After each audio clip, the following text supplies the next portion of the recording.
Let me just make sure I got all of them here. You know, the cool thing, Spencer, is Yeah, that this is part of reconciliation. The conversation you and I just had is yeah, literally reconciliation about being free to express and also help the others, each other learn, right? So yeah. what we're doing right now is actually reconciliation to its purest form. All right. We'll see if I can do this as well as I did it the first time. And we're back with Truth Unrestricted, the podcast that is broadcast from Splatsheen de Sequepem. So I have a very special episode today with a very special guest. Uh, uh, First, I should say I'm your host, Spencer Watson, and my guest today is someone I went to school with, who's lived his own life and done his own things since then. But it's been an interesting ride for both of us. So go ahead, Len. All right, I'm Len Morissette. I am an Indigenous filmmaker, and also I was the president of the Alberta Native Friendship Centers and had an interesting life. I've filmed across Canada, many different nations. Been at the forefront of a lot of initiatives, to make positive impacts on communities around Alberta and Canada.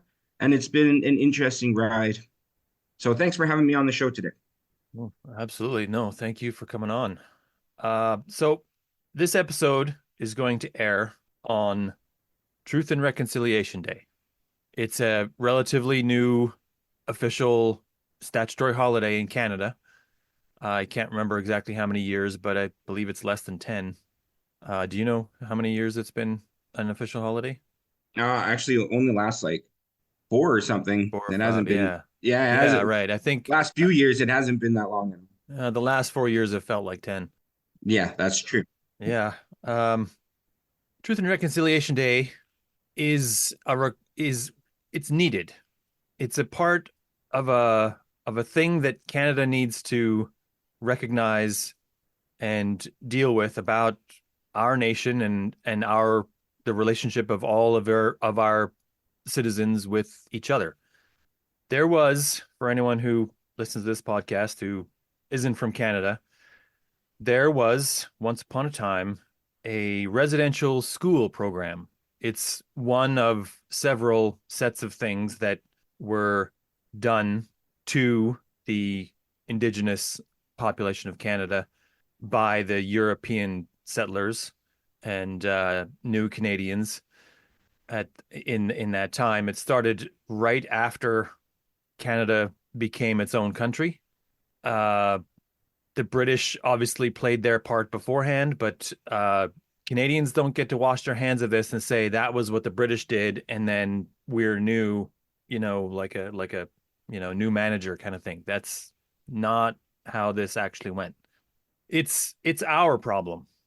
So I prepared a thing to say here, and we're gonna get into that right now. So I read a quote in a book once that went like this: "We all inherit the violence of our ancestors." The quote actually had no context in the book. It was given as an epigraph at the beginning of a chapter. But the idea struck me when I first read it several decades ago, and it hasn't left me since. If we use this as a principle to guide our thoughts on things like racism, we could bring our society to a greater understanding and equality. Canada has had a difficult history with equality, and it's something that we've had difficulty facing. A long time ago, Europeans had the idea that if they had the strength to take something, then they deserved to have that thing. This was a time of empires, which expressed dominance over groups of kingdoms in a continued attempt to live up to a storied Roman legacy. Military power was the ultimate arbiter of right and wrong, and the people of that time held deeply racist beliefs, which were commonly held and pervasive across entire cultures. Colonization is a word that has had several meanings over the years it has been used. It once was a word that was used to create a legal definition of an external place to which an empire might wish to move its people. Now it's seen as an expression of genocidal force by opportunistic and domineering cultures over less advanced peoples. Canada has its own history with this, and we need to take an unflinching look at how we have hammered our country into its current shape. The laws and political maneuvers that created Canada very often worked to push aside the Indigenous people who previously occupied this land. Further, many efforts were made to shape the Indigenous Canadians into a more palatable Eurocentric shape. These efforts actively sought as their primary goal and motivation to erase First Nations cultures in an arrogant belief that the European ways were better. Canada's residential school program was seen as a way to strip entire Indigenous communities of their cultures, beliefs, and languages. It resulted in a large number of children dying, and a larger number than that suffering abuse and the lasting torment of PTSD. The truth about Canada is that we're divided. We have reservations, which are filled with wounded people trying to heal from years of disregard, disrespect, and a general lack of opportunity. We have a history of taking from Indigenous people and then begrudging anything that is ever given back. Any business that is created by Indigenous people suffers the assumption of favoritism, while the white people crow that they had no such favoritism, forgetting that the entire continent was cleared of Indigenous people by disease, war, and treaties whose terms were written in foreign languages, were likely not fully understood, and were often not respected by the Europeans. Truth and Reconciliation Day is seen by some white Canadians as a day begrudgingly given. It's referred to with long sighs and expressions of, well, I guess they need a day for that too. When grave sites were being x-rayed outside various sites of former residential schools, and each new week brought a new site with a new body count, the expressions from white Canadians were of disbelief. No one I knew voiced justification for the existence of such a thing as a child graveyard outside a school built to erase Indigenous culture. But some did voice a willingness to not be convinced until the bodies had been removed from the ground. Some people look at this situation as one in which they personally played no part, and therefore need to express no guilt or shame for what was done. But I argue that this isn't about guilt or shame. It's about responsibility. The white people in Canada need to understand that the actions taken to move First Nations peoples onto reservations was done to clear land for white people to live. The residential school system was created to make Indigenous people more like white people.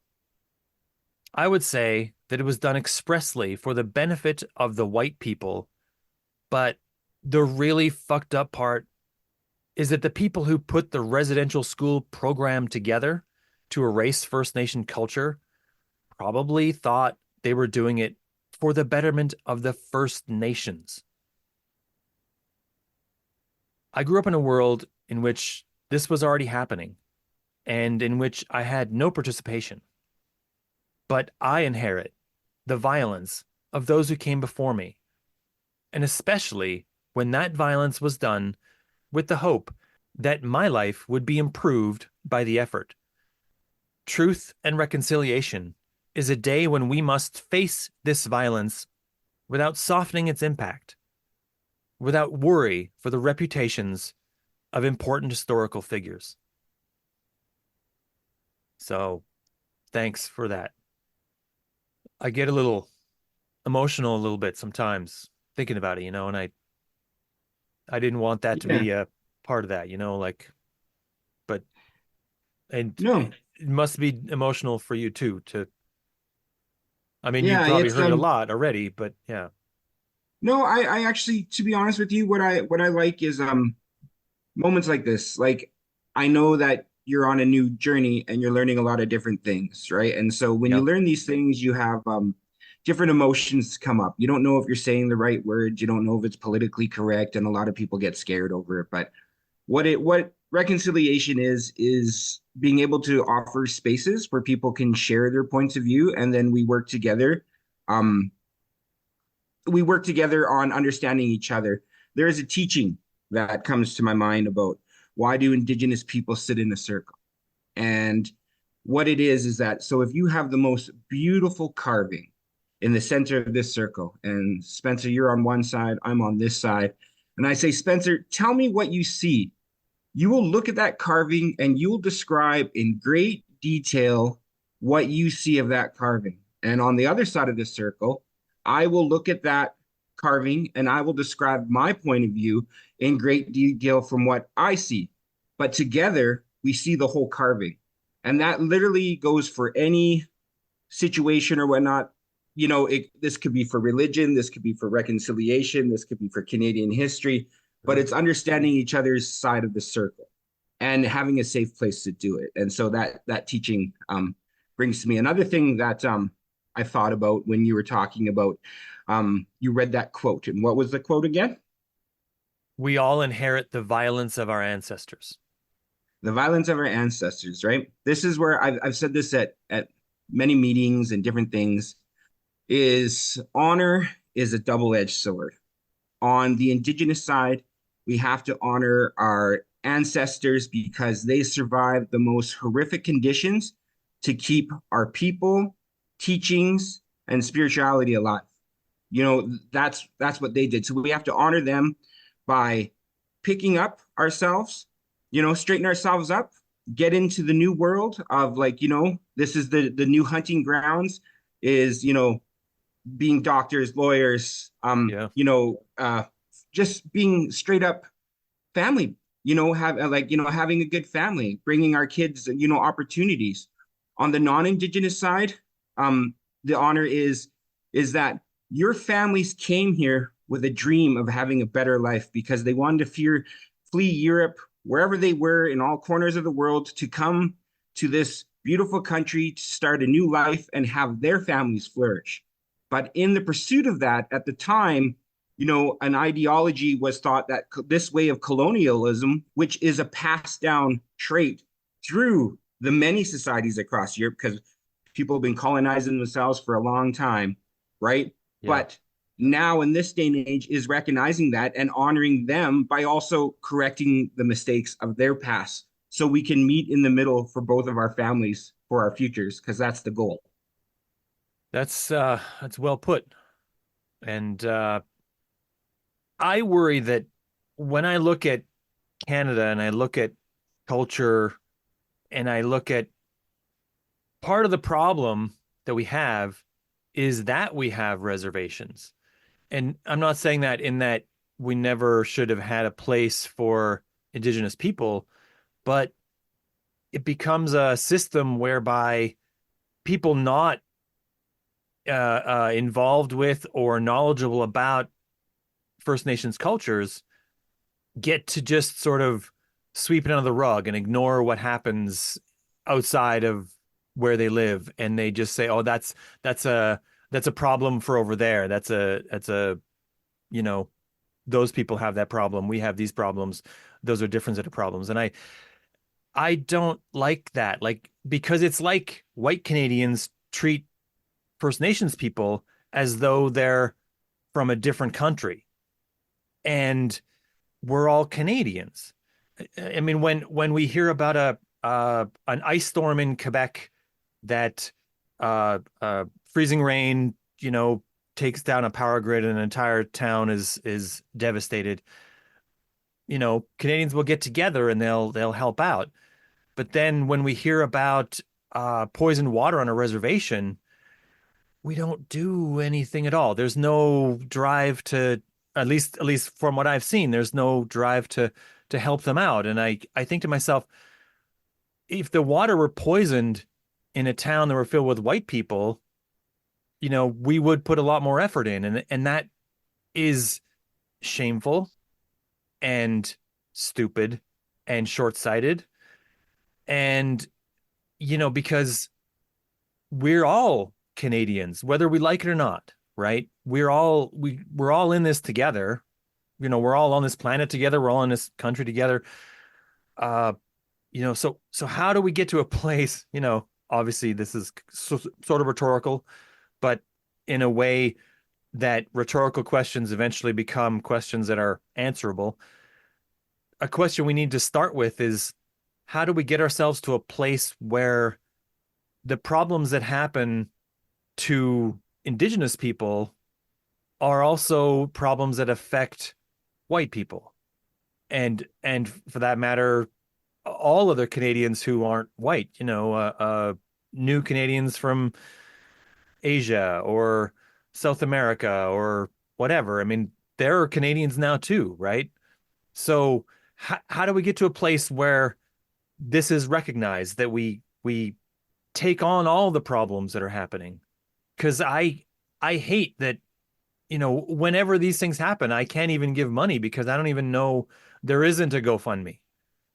There isn't a drive to provide anything for people who are devastated in a Native community when it comes up. Sorry, not a Native community, Indigenous community. Uh, how do we get there? Is it just community outreach programs? Is it more Native friendship centers, or is it more conversations like this where we try to not just talk to people who uh, are Indigenous, but like talk about the things that are happening? Like, what's your thought on this? Well, it's just about awareness. And honestly, the answer is everything you said. It's about having discussions, bringing awareness, what's going on. There is a lot of good things. Now, what I learned when I was provincial president is that, there's communities that are firing on all cylinders, and reconciliation is just, part of life. Because that's what reconciliation is that, in the end, the goal is just to have it. These are the people in our community, and they're a Yeah, diverse group. And, that's just the way it is. That's reconciliation to where it becomes the norm, yeah, right? Everybody shines in their beautiful way. And it's just sort of, everybody's part of that spectrum, that circle, right? yeah, Um, yeah, it's just, but there's old systems and old ways, and it's really gonna, it just takes time. We have to have these conversations. We have to be able to, provide safe places for people like myself to learn. Like, I just want to say, like, I am not speaking on behalf of Indigenous people of Canada or anything. no, I'm just you're speaking not a from my own spokesman opinion. official. Yeah, right. Yeah, But yeah. I'm urban and Indigenous. My mom, she was a settler, like with German roots. My dad was Cree from Mr. So I've always walked in between the two worlds. Um, but I do know that when from when I was younger, I didn't understand the things that affected my family. And then I moved to this city with my mom. And so through time, I just sort of got, little side jokes, little racial things here and there. I was sort of pinned at, but I didn't yeah, understand the backing of how to combat that. So for a bit there, I guess I could say like I wasn't ashamed, but I kept it silent because I was like, oh, here we go. Everybody's going to have comments about something. But it right. slowly beats you down. But it wasn't until when I was older and I had my own children that I started rediscovering my history. And when I started understanding the impacts of like residential schools and then how it affected my family and how that spilled over to me, to the crazy life that I was given as a youth, and then the things that I had to deal with until basically everybody passed away and I was living on the street for a time being. So, you know, after I discovered that, I was like, oh my gosh, like I had no idea that I had these things pushing down on me before I even understood them. And that was the cycle that I was born into, right? And Yeah, so, but through time and conversation and, finding urban Indigenous organizations, like friendship centers and stuff like that, where, you know, I was able to learn my culture, then I thrived, and then I was able to speak about this point of view. And so, yeah, one of the things is like open conversation, bring that awareness out. It may suck to hear, but the truth never, the truth takes what is it? The lies take the elevator, but truth takes the stairs. So, yeah, right. it comes out through time. But on the same token, with this day and age, with our kids, they're already being more aware than we were. And so time will change. So it really comes down to like, what side of the fence do you want to be on when we reflect back to this time? Yeah. And I think that like right now, and it's a separate sort of topic that I do want to hit on another episode of this podcast, but there is this idea that some things are woke, and that to some people being woke is bad, being politically correct is bad or undesirable in some way. But I think what we have to get to is in labeling things that are attempting to be politically correct or woke as uh, bad or undesirable, we are putting a barrier up to attempts to have conversations like this, right?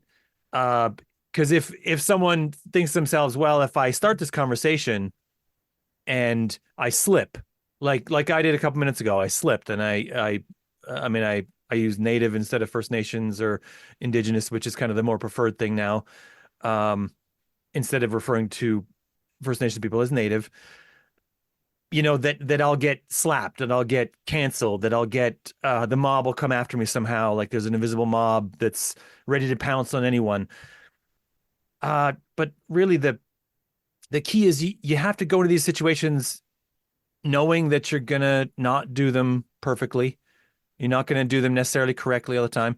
Be okay with whatever mistakes you make, but go into them earnestly, knowing that whatever mistakes you make, you'll accept them and seek to do them better the next time, right? Because that's how we learn, right? You try and Mm-hmm. maybe it doesn't work out quite right and then you do better. I mean, none of us stepped up to the plate and just hit home runs.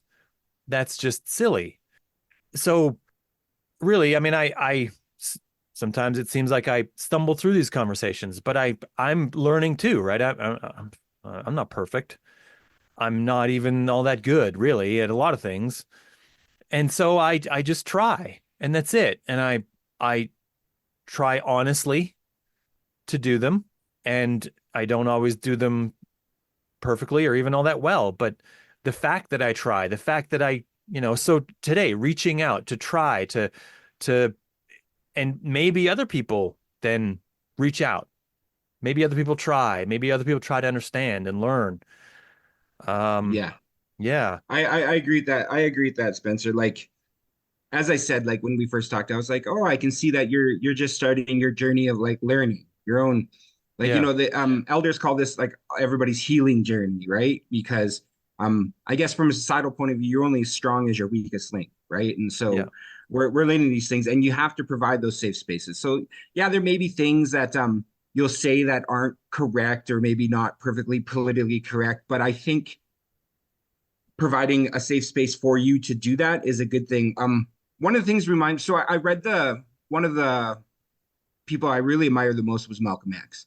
mm, And when you actually read his autobiography, what I picked up at the very beginning when he was like, starting his journey, learning about, what's happening to his people and so forth. He didn't want any help from anybody else who wasn't African American. He was like, I do not want your help. This is an us thing, and we're trying to figure out the problem. But then as he evolved, he actually learned that everybody is under this sky, and it is a group. It's actually more of a human problem, yeah. about what That's we're right. what we're facing, A right? human And problem. Yeah, yeah, and so he actually started accepting help from non-African Americans for his movement, and everybody knows what happened to him at the end. But yeah, I really picked up on that, and then so as I started getting involved in friendship centers, so if anybody doesn't know what a friendship center is, so friendship centers are organizations that are found in rural and urban settings that give a place for Indigenous people, people like myself, a spot where they can learn and maintain their culture, but also providing a safe place for non-Indigenous to learn. And they operate a lot of programs, cradle to grave programs from like prenatal to soup kitchens, and it's not just open to Indigenous people, it's everybody in these communities. So in Alberta, there's 22. Across Canada, there's over 120. And, Alberta, I think they service over 100,000 people a year for like meals and whatever. And then across Canada is like in the millions. And so, that's just one reflect of organizations that, the money they seek is for those programs. So, supporting friendship centers is an important thing. But yeah. Anyways, where was I going with that? Well, that's it's good to say exactly what these things are. I mean, I think most everyone has heard of friendship centers, but most of the people who aren't First Nations have never gone to one because we Mm, understand that it's part of that divide. We tend to look at things like that as not for us. And yeah, so we don't learn yeah, about them yeah. because of that. Oh, Yeah, I found where I remember sure. where I was going with that. I brought Yeah. up the Friendship Center thing because when I was president of the Alberta Friendship Centers, so sometimes you'll get this idea of that reconciliation, somebody helping you. So, like, let's say yourself are having a discussion, right? Hmm. Some people have it and be like, well, as you said, they have to be perfect. They got to say the right things and they can't make mistakes or whatnot. But what I Yeah. discovered in my journey, which reminded me of the Malcolm X thing, was that not every flower is a beautiful flower, but it's still a flower, Yeah. right? Right. So maybe that person isn't perfectly politically correct. Maybe that person isn't the image you had in your mind of who should be representing to do the reconciliation. But what I found is that there's some people out there who are gruff, rough, and tumbly, and they're trying to do the best job they can with reconciliation. And sometimes it can rub you wrong or something like that. But in the end, they're trying. They're Yeah, that's trying as a human being. yeah, that's an important So part. Yeah. yeah, you got to see past that. Not everybody's perfect. And so that's where actually after reading Malcolm X and then experiencing that, I understood. I was like, yes, you're right. It's may not be the perfect scenario, but we're just at the beginning of our healing journey, right? All of Yeah. us. Yeah, I mean, I So, think, there's in some ways I blame a lot of things on Hollywood, um, but not in a comical way. Sometimes we think that what we need is one perfect moment, one thing that turns everything, one thing that changes all the stuff. With the one hero that comes in and gives the perfect speech or whatever. But that's not how real change happens, right? It's not one moment where one person says the right line or speech or whatever. mm, It's a group of people. It's a collective effort. It's people who inspire their neighbors to also do part of the thing. It's people who inspire their coworkers to help out or whatever. And so yeah, it's imperfect. It's a large number of imperfect moments that really change a culture or bring a new idea about, right? mm, If a brand new idea came in and one guy had a shiny speech and then everyone else rejected it, it still wouldn't take hold in a population, right? So yeah. yeah, like I think we need to give ourselves a little bit of a break. I think we need to understand that when we do things like this, we're not going to be perfect and we'll uh I don't know, ask for forgiveness when we screw up, right? Yeah. We'll One of the try to teachings is understand love. each other. Yeah. Yeah, one of the teachings is love, and love is unconditional. And so it's sort of like I accept you for who you are, and and I'm glad that people like yourself are making more efforts to become aware.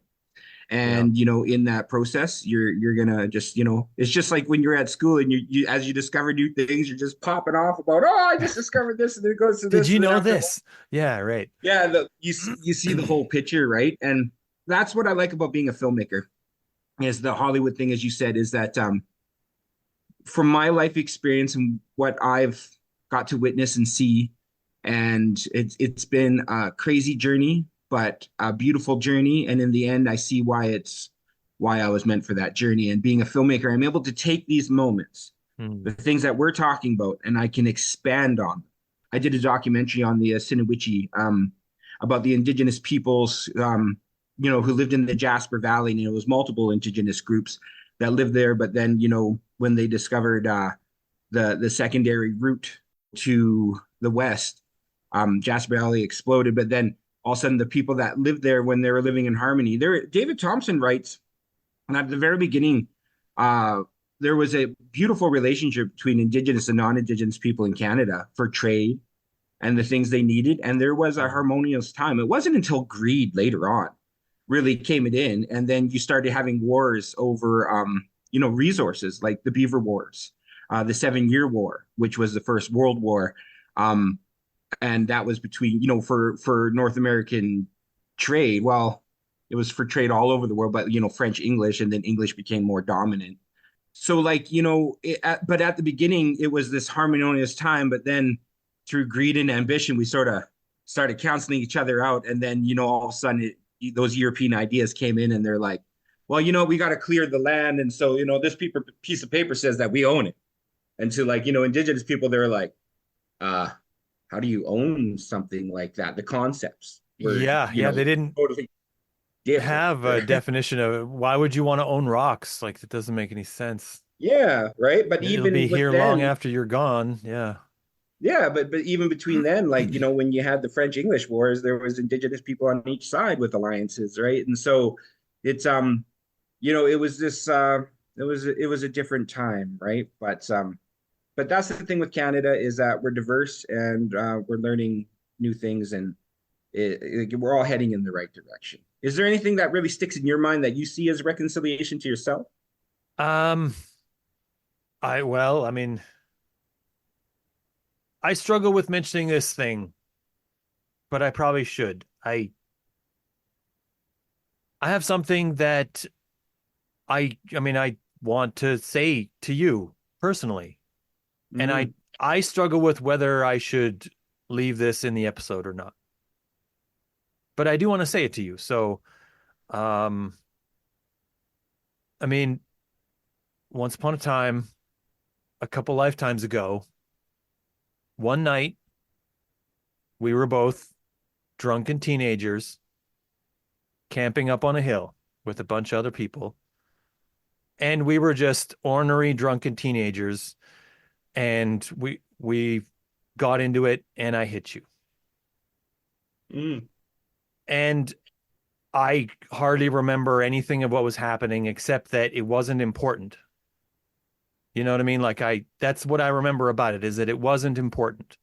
Whatever we were arguing about, it wasn't, there's nothing about it that was changing, moving the needle for anyone, even like the next day in our tiny teenage lives.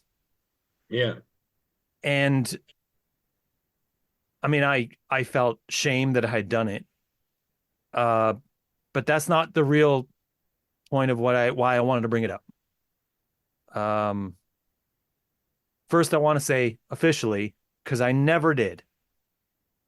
Sorry for doing that.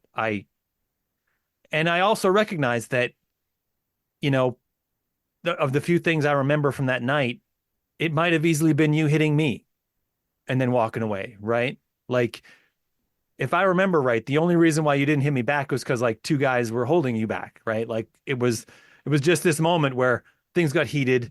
I hit you, and then people separated us, and then we moved to different areas and whatever. But and it was, it also wasn't.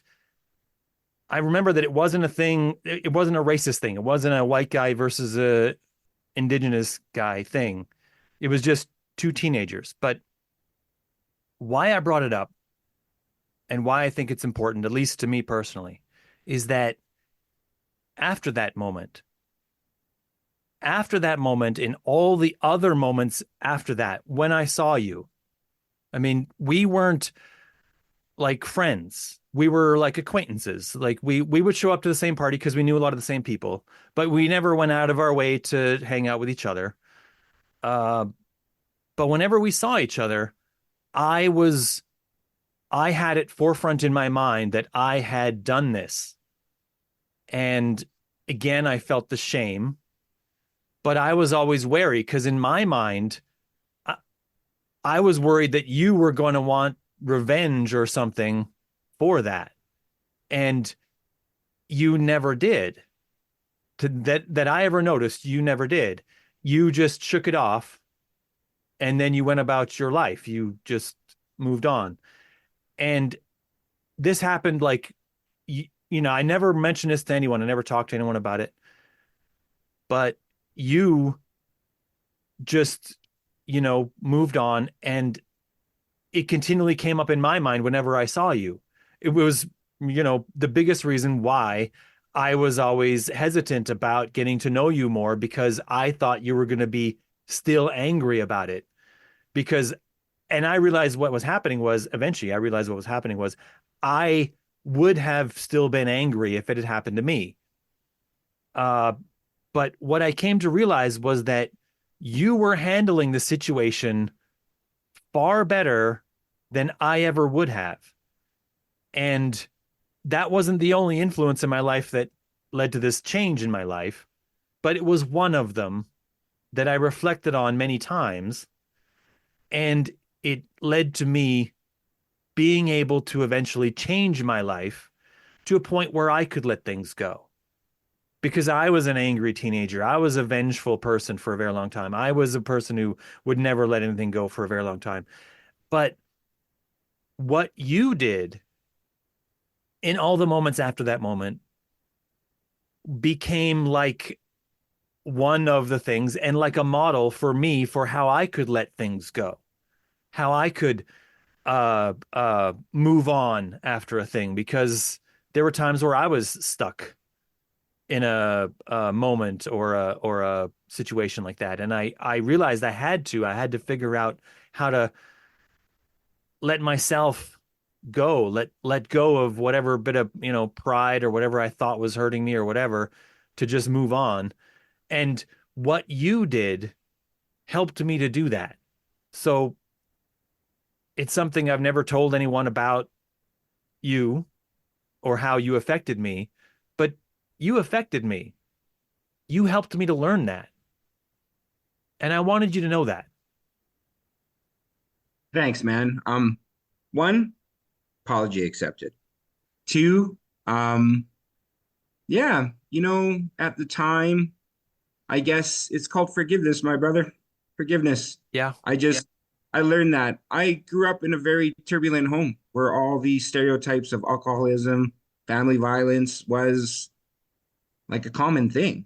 And so I learned a long time ago that if I held a grudge for every time somebody got drunk around me and took a swing at somebody, I'd be angry, angry, angry inside. And that's not my nature, right? So I guess that's what I was saying about that toxic environment that I grew up in taught me a lot, and I was ahead of my time. You know what I mean? Yeah. And so I remember that night. Yeah, we were all, hanging together, being teenagers. And I just remember that, yeah, I just remember that happening. And I was just sort of like, but I understood at the moment that it wasn't you. That wasn't the Spencer that I got to know. That was the Spencer who had, too much alcohol at the time. And he reacted in a way that wasn't rational and I was able to understand that because of the environment I grew up in. Mm. So if I was, from a different style of family or whatnot, I could see maybe, being angry and whatever. But at the time, I just remember going, well, that wasn't the true Spencer I knew. Because the Spencer I knew, you're always witty, smart, you did different things. I never found you a non-intelligent person. And so when that happened, I was just sort of like, well, that's not the guy I know. So I'm just gonna let that go Yeah. because there's no point. I have enough rocks I'm hauling around, and the Spencer rock was not going to be one of those rocks, right? Well, So, yeah, I yeah, mean that's right. that's nice. I mean, it's a moment where I had to come to terms with the fact that I was the asshole, right? Like everyone, there's a saying, everyone's a hero of their own story. Yeah, But that night I was the asshole, right? I wasn't the hero that night. I don't know if you were, but I definitely yeah, wasn't, right? Probably the people who held us apart afterward were the heroes. yeah, I don't know. yeah. But yeah, and I just wanted to tell you that, man. Yeah. And I don't know if that should be part of the episode or not. I don't No, know. you got to keep it. You know why? Why? Because this is exactly what reconciliation is, but on a whole different scale. Yeah, I'm right. But sorry. yeah, You know what I mean? Like yeah, I that's, was wrong to have done it. It was stupid. I mean, we were all stupid to be getting drunk up on a hillside, you know. I mean, yeah, whatever. just But yeah, kids, that's just man. what Like, yeah, everyone was doing at the time, you know. yeah, Uh, yeah. yeah, and like in some way, I would not want to keep it because I worry that I worry that it cheapens the day, you know. Like I worry that it distracts from what's the point of the day. But I think you're right that it is. This is the point of the day. This Yeah, is it exactly is what we're about going for. recognizing how you messed up, the situation's messed up, and being able to let that go And do things better. and do better and tell your story so that other people can learn from it and do better. There you go. You Yeah, just nailed truth and reconciliation right on the head, my friend. great. Bang. Well, You yeah, just well, personalized it. You just made it smaller into individual, but now we're talking about collective thought, right? yeah, And that's it. Is like for truth and reconciliation, it just really comes down to show up, find those organizations that are doing things, learn the indigenous culture. There's some communities that are so advanced and they're so in there that it's just a day-to-day conversation, but then there's other communities where the message is it's getting to. And that's just the ebb and flow of any conscious thought across any society. It just takes time. It comes in waves, right? yeah, So um, there's and beautiful things happening across Canada, and there's yeah, non-things across Canada. So it's just understanding where we're at. and I think that another thing to mention is that everyone affects everyone else that they deal with, even in little ways. Mm-hmm. And so that's a reminder that how you conduct yourself, what you do mention and what you don't mention in, when you're alone at work with just a couple people or whatever, that affects them too. So if you, as I still see sometimes as people, if people, revert back to racist jokes when there's no First Nations people around. I mean, Mm. that affects everyone else. And they start to get the idea that not only is it okay to tell those racist jokes, but maybe they're appreciated. Maybe they get some little invisible social points for doing it, right? And that affects the environment. That affects everything. And that's part of what I want to get across is that, yeah, you got to let go of those. I'm I don't want to sound like I'm some kind of saint yelling from a pulpit or something. I used to tell those jokes. Mm. I was I listened to all the, you know, tapes that we would record and pass around that had things on them. I did do that.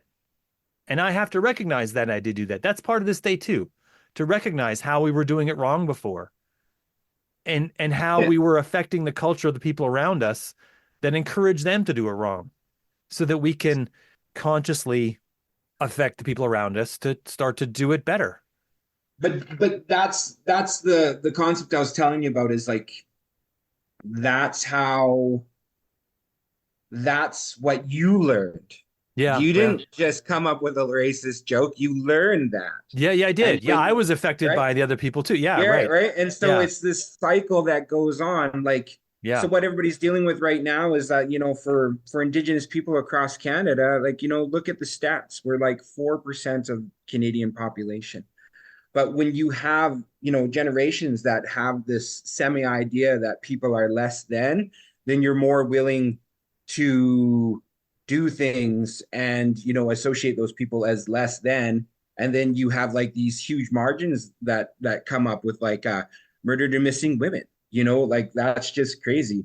There's some stats. So Canada, what Indigenous people are like 4 point something percent of the population. But let's just talk about prison stats, right? So Mm. because of this passed down softness where it's in our songs, the way Hollywood betrays indigenous people or other whatever, right? We're sort of these subconscious programs.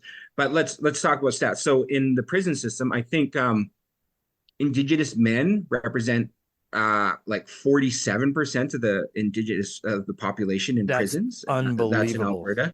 And we're only 4% for indigenous women. It's like 52 to 53%, something crazy like that, to like 2017 stats. So that's the prison system.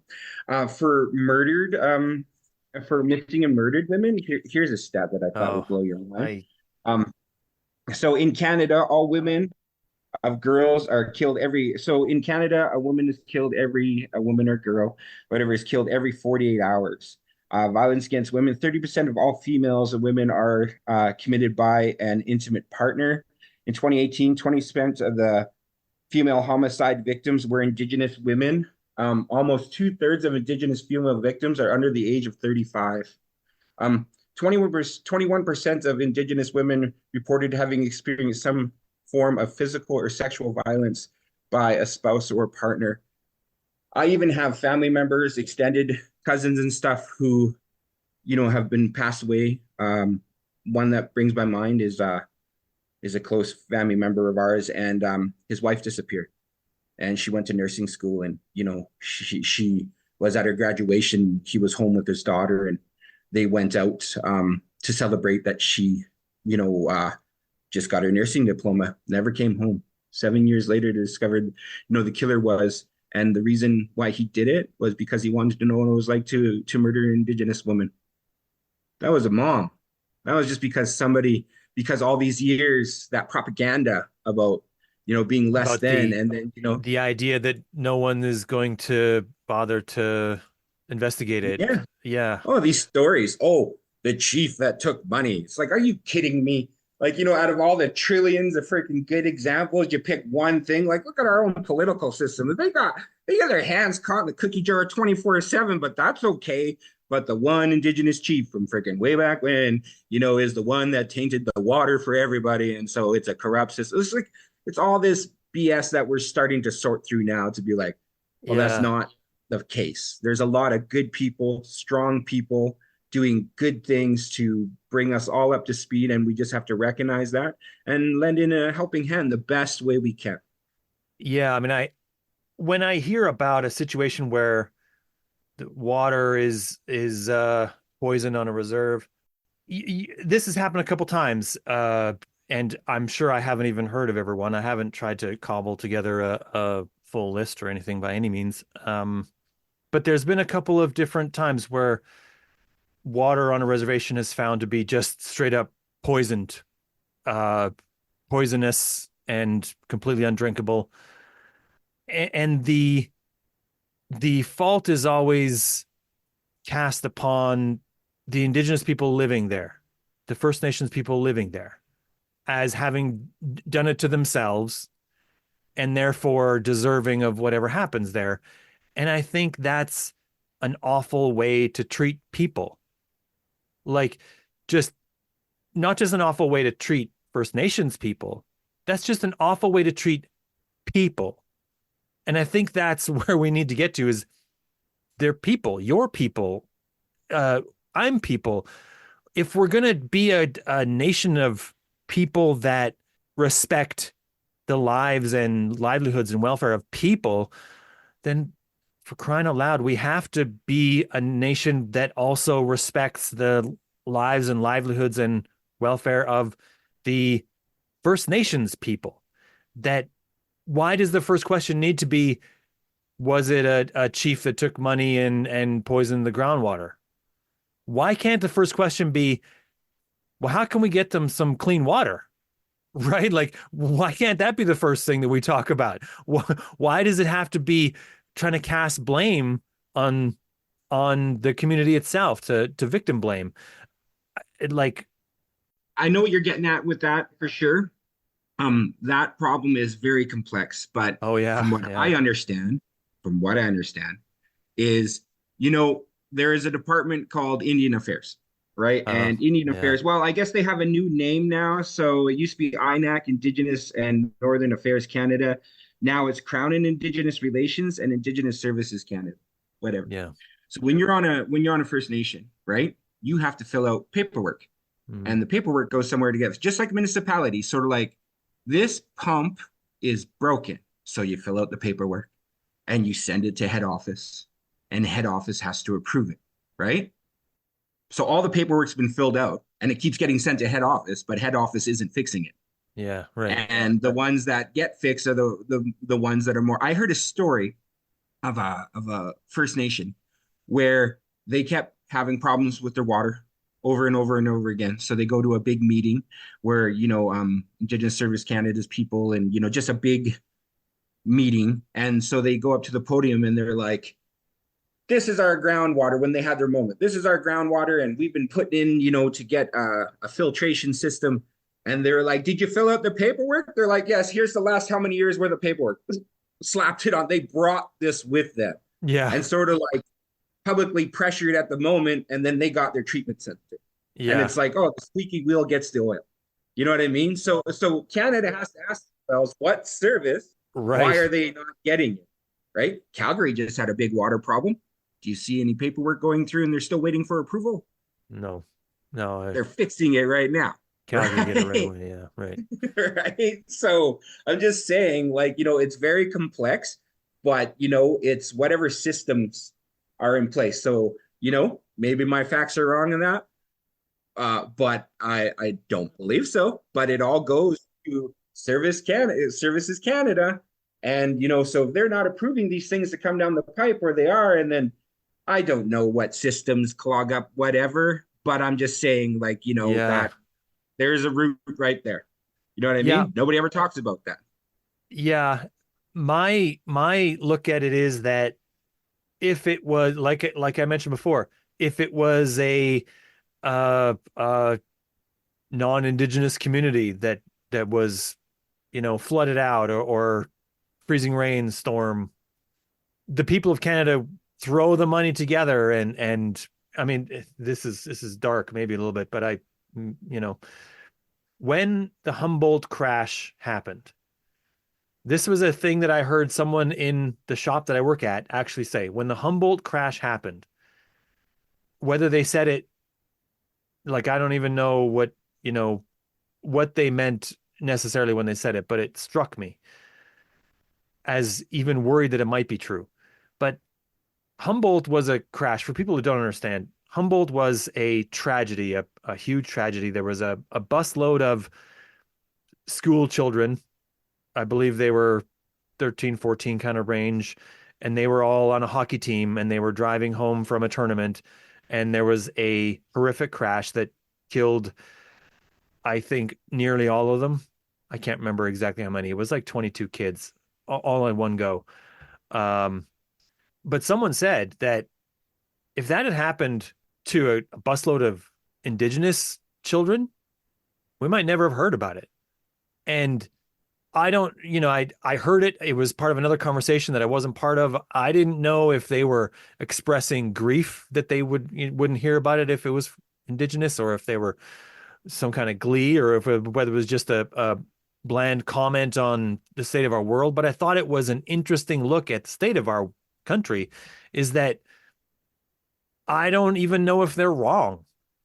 And that is part of what bothers me about this situation, is that yeah, the attitudes need to change. You're right that the the government programs that are meant to step into gear to do this need to change, but Canadians wash their hands of these situations because they'll tell themselves that there's a government agency that's going to fix those things, and that's just for those communities.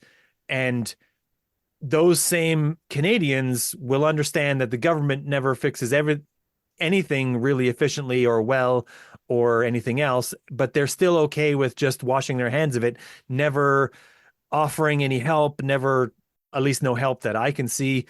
There's no national sort of outcry. Uh, and that's the thing that I think we should want to change. Ordinary Canadians should want to change, is our attitudes about situations like this, where if it was a busload of indigenous children who had been in the Humboldt crash, that we would have the exact same level of outcry. That I when it would is an indigenous community that has water that's poisonous, that we have the same level of outcry as we would have if it was a non-Indigenous community that had that, because we're all Canadians together. Yeah. You know Yeah, what? On the Humble bus crash comment, I'm gonna put it to you this way. Like, I sure. honestly think I can't go that dark. No, I no, think that if it was I it's, think if it was Indigenous kids or not, it would just be a horrible, horrible thing in I this day and think age. I so can't too. even let my brain Right. go I there. think so So too, whoever had right? that thought was like being on the real dark side. So Yeah, probably. because But that was horrible. But I still, know it I know was. what they're hinting at. I know what they're Yeah, hinting at. But maybe it was a dark joke. I don't yeah, know. I yeah. can't tell, but it worries me. It worried me that it might be true. Well, I think And with our that's a thought of my view of Canada, is that I worry that Canadians are so far away from the humanity of this that they might, and I don't, aside from just talking about it, bringing it up, I don't know what else to do. But I think this is a start. well, First Nations and urban Indigenous and all the organizations that we've Yeah. been talking about this for a long Oh, time, and there's been sure. quite the awareness on it. And I know, I know there's been efforts. I don't know exactly where it's at right now, but yeah, time, time will time will change all. You know what I mean? Yeah. So, but yeah, we're definitely we're in a beginning phase. I think with our generation, because we're Gen X, I think we've literally went from like, rotary phones to where we are today. So we're actually, Yeah. so, there's a technology evolution. There's been a social evolution. A social evolution's, been happening since the dawn of time. So every society is one step ahead of the last society for their evolution. So we're Yeah. coming up. I just finished doing I filmed across Canada doing a television show called Water Worlds. And that's where I really focused on two-eyed seeing, where two-eyed seeing is Indigenous teaching. Well, it's new. It was coined. It was the phrase was coined, but it's basically one eye sees to the past of Indigenous ways of knowing, and the other side eye sees to the Western ways of knowing, and together they can guide our future. And Mm. that's another form of reconciliation because on the scientific level, you know, I went across Canada starting in Newfoundland and we learned about microplastic in the ocean and what people are doing to clean up. And then went to the marshlands in northern Ontario to the Magnetawan First Nation and how they're preserving turtles and the marshlands around there because that's a filter system for the water and how everything's in balance. And they're using science methods to save turtles and they're using traditional knowledge of how to, keep the area clean and what's in the area. And then went to the underground caverns with Jill Heinrich and learned about the filter systems and what's affecting them and what people are doing to bring awareness to the problems that are happening with our creeks and rivers. And then, went over to the kelp forest where I learned like 95% of the kelp forests on the West Coast have died off. That's Mm. literally the forest of the sea where the life is. Yeah. And 95% of them have died off. And people are using traditional knowledge of where the kelp forests were and Western science to, geomap and preserve kelp, but yet replanting it in a more resilient strain of kelp into a warmer area to see if it will flourish to try and bring back the ecosystem back into Right. balance. And that's using both science. So there I was on boats with Indigenous and non-Indigenous and universities and whatever, and there was people coming out of the woodwork to teach us how to film underwater, the science behind everything, all the way until up to killer whales. And we even did submarines exploring the glass sponge reefs and what's happening with that precious filter system that's only found on the West Coast, right? So Yeah. it was an amazing adventure, and that's where I learned is that we can get stuck in these catchphrases of like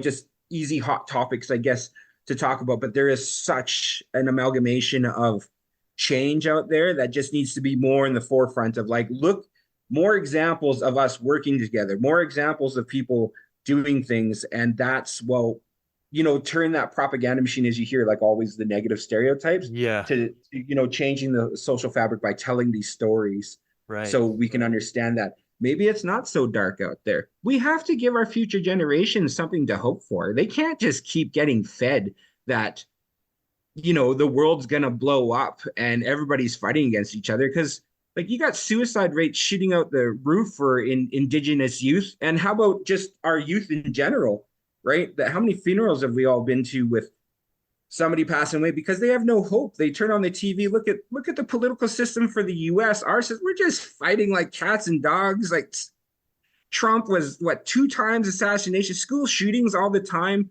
The world's burning. Like, what kind of future are we giving these kids? Like we're just killing their will, you know? Yeah. So that's why we have to, do what Mr. Rogers said back in the day and give positive examples, so we can expand on that. And, there is lots of that happening, but slowly turning. Great. So I don't know, I know almost nothing about what your current projects are, but you mentioned that you've just finished something, a big project. Was it a documentary Oh, or a TV show yeah. or? Yeah, it's a television show called Water Worlds. It's 13 episodes that explores all the ecosystems, starting with it's like the spirit of water. Tantu Cardinal's the voice of it, and Mm, it's really talks about the spirit of water and like everything from when it falls to the ground and it goes through the underground caves, like all the filter systems. yeah.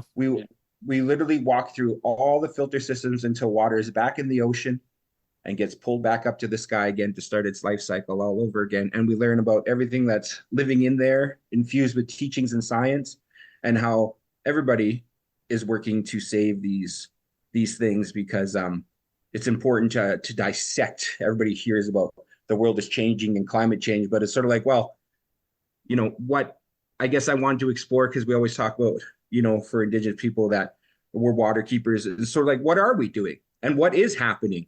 Like, everybody just hears these big stroke things of like global warming and no, but it's sort of like, well, what is actually the root cause? What are Yeah. contributing factors? And so I was blessed with going across the Turtle Island and, learning from different nations and scientists about every sector about what's going on. And so I made a series, and season one is Canada based. So yeah, that'll be coming out soon. That's amazing. Yeah, I haven't I've been sort of peripherally aware of your work in doing these projects, but I haven't looked really deeply into what each one is, but I'm hoping to have a bit of time here soon to watch and learn and know Yeah. more. Yeah. Yeah, man. No, I think today's conversation we had is it's a necessary one, as Yeah. and I think I appreciate you doing your best to, bring these topics up because you're still learning them yourself. And Yeah. as I said, like, we have to have discussions like this, but it's not all doom and gloom. Yeah. Everybody goes to Truth and Reconciliation Day on September 30th, and it's about just acknowledging our past and how we need to move forward together. And sometimes the truth hurts, and that's okay. But Yeah. by doing and having days like this, and everybody's wearing their own shirts, that's why I always wear this chain. It's always got a reflection of everything I believe in one, right? But this is the healing journey that we all need to be on. And so I just encourage everybody to go out, participate in those local events. And yeah, just keep pushing to make our lives and our worlds better. Yeah. And not just on a single day, but starting first on a single day. Yeah, yeah, Yeah. just an everyday thing. Because, I think I really do think racism and everything's more like a human problem. We keep dissecting ourselves into what we believe that somebody else should be, and then we disappoint ourselves, and then all of a sudden they're less than, and we've been doing it for the whole evolution of our species. So I guess the question is, will we be able to evolve past this point and start seeing us as like a one people under the one sky who is a mixture of everything, but yet work together, Yeah. right? So yeah. Well Total said. rosy sunglasses, eh? But Well, like we can push. you're Yeah. more optimistic than me, and that's okay. There's not going to be any repercussion for that. It's okay to Yeah. be optimistic. Yeah. I Yeah. know that we'll always Afford have our some thing. time in your life to be optimistic. Yeah. Right. That's exactly it. Like, can Yeah. we do it? That's the big question, right? Well, we'll never know unless we try. That's it, eh? Okay. So, All right. yeah. So, is there anything else for wrapping up here, is there anything else you want to plug? Any other projects you're working on? Anything else you want to make sure everyone hears about? No, I'm just glad that you invited me and we got to have a conversation and Yeah, just me hang out too. together and just sort of, Yeah, see where everybody's at. But thank you for your time, and I'm glad I got yeah. to see you on your journey of discovery here. So, Thanks a lot for taking the time, agreeing to come on. I don't know if anything was difficult for you, but a couple things today were a little difficult for me. I'll admit that. But mm, that's part of the day, right? Having the strength to do those difficult things and soldier through them, however imperfectly. And yeah, don't be afraid to do them wrong. It's far worse to just that's not ever do them. Yeah, yeah, that's literally it. Don't be scared to get it wrong because it's all about learning together, right? And so, yeah, yeah. right Okay. on. Thank you. Great. Thanks. Till next time. And everywhere you turned around, so definitely not broken. I would say, wounded Wounded. in many ways and That's good. healing, but yeah, not broken.